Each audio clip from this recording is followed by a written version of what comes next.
Chelsea beat Manchester City to claim their second Champions League in 9 years. But the question on everyone's mind is why the hell did Guardiola not start a CDM? Today we're going to be looking at how Tuchel dominated Pep Guardiola in the Champions League final. It was an incredible final to watch, and I think we witnessed some of the best individual displays by some of the Chelsea players. Kai Havertz with his first Champions League goal, Rudiger's last-ditch tackle to stop a certain goal from Foden, and N'golo Kante bossing the midfield. The guy is just a joke. He was everywhere on the pitch in the final, stopping City's attacks and starting Chelsea's counters. And I think he's the main reason as to why France are the team to beat in the upcoming Euros. So before we get into the tactics, let's take a look at both teams' starting lineups, which is arguably one of the biggest talking points when it comes to Manchester City and the choices that Guardiola made. Let's start with Chelsea. To no one's surprise, Chelsea's formation was essentially as everyone expected, a 3-4-2-1. Mendy in goal, Rudiger, Silva and Azpilicueta as the back three, Reece James and Chilwell as the wing backs, Jorginho and Kante in midfield with a front three of Havertz, Werner and Mount. Tuchel stuck to what he knows best, but Guardiola made a lot of changes that surprised everyone. Ederson in goal and the back four of Walker, Stones, Diaz and Zinchenko was likely. The only doubt was Zinchenko, who could have been replaced by Cancelo. And after Chelsea's goal, you could argue that a lot of City fans might have preferred having Cancelo in the back line, given that Zinchenko was highly responsible for Havertz's goal. Now, the midfield three is where things get weird, and Guardiola started Gundogan as the holding mid, alongside Foden on the left and Bernardo Silva on the right. The absence of a CDM in either Fernandinho or Rodri was one that surprised everyone and not just City fans. The front three of Sterling, De Bruyne and Mahrez was also something that caught a lot of people off guard. With Sterling being out of form for some time now, it seemed counterintuitive to start him in the biggest game of the season. In a post-match interview when Guardiola was questioned as to why he didn't start a CDM, he had this to say: "I wanted a quality player in this position, who plays many years in this position, who has speed and precision to find the players between the lines." So the main idea for City's attack was essentially to have 6 offensive-minded players who could pass and be fluid in their positioning, with the wingers cutting inside, De Bruyne as a false 9 and allowing Foden and Silva to attack the back line and put pressure on Chelsea's back 3. But by having Gundogan in this position, City lost valuable protection in front of the back 4, and Chelsea were able to exploit this countless times during the first half. Not starting a CDM wasn't the only thing that caught a lot of people off guard, and starting Sterling on the left was also a big talking point. Sterling has been out of form for some time now, and quite rightly lost his place in the starting lineup to Phil Foden, who was instrumental for Manchester City in their wins over PSG and Dortmund leading to the final. The main idea of Sterling on the left was for him to find pockets of space between Azpilicueta and Reece James, and use his pace to cut in behind Azpilicueta and pick out players in the box. But by doing this, Guardiola also hindered Foden's impact on the game, playing him in a midfield 3, where he was muted by incredible performances by N'golo Kante and Reece James.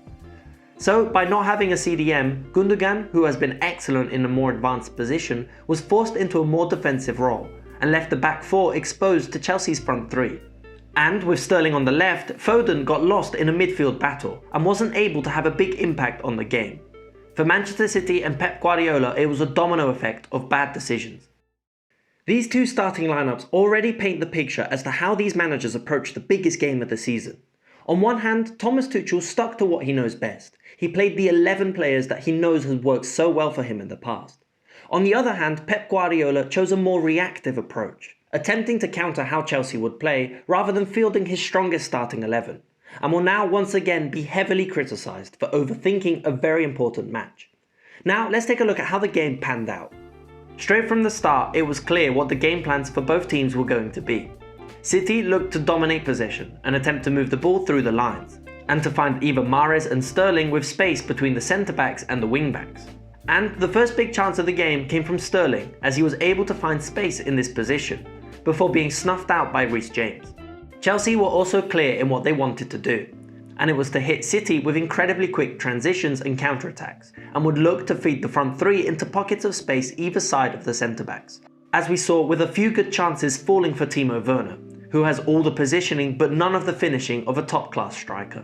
Off the ball, Chelsea didn't look to press too high up the pitch, and their compact shape made it incredibly difficult for City to play between the lines, as there were barely any lines to play through.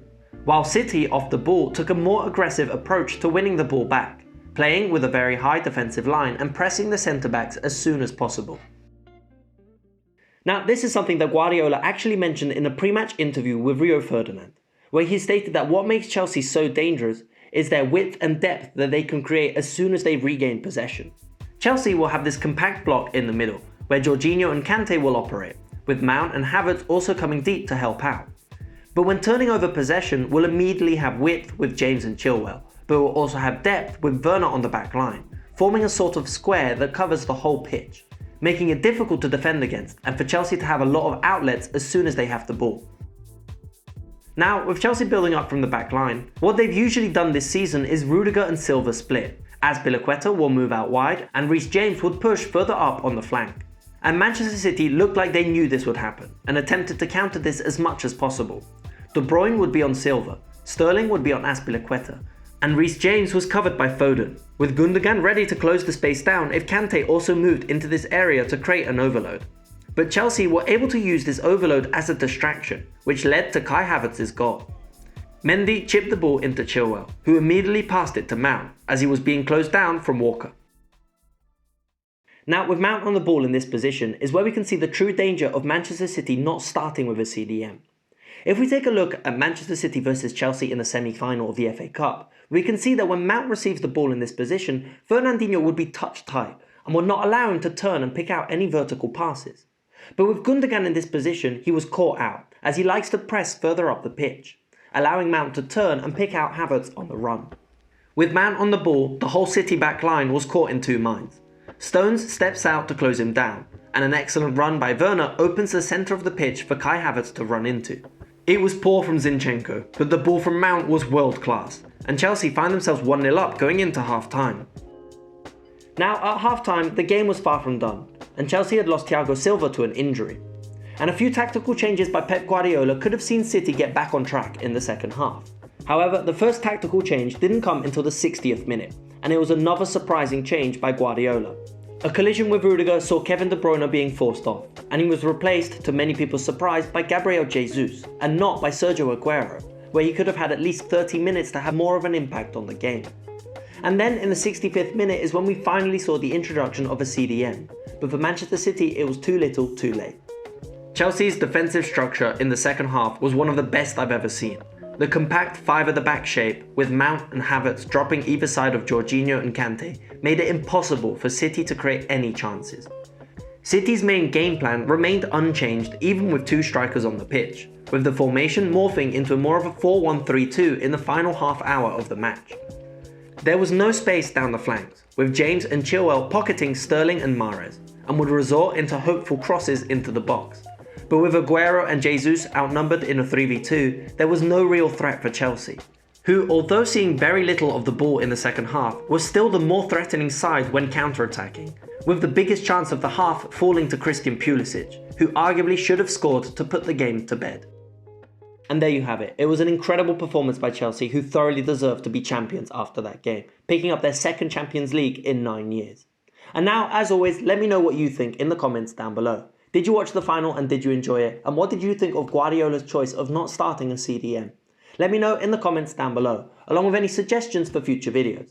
And keep your eye posted on the channel, as we'll be starting our coverage of the Euros anytime soon. And if you enjoyed this video, please leave a like and subscribe to the channel. Thanks for watching.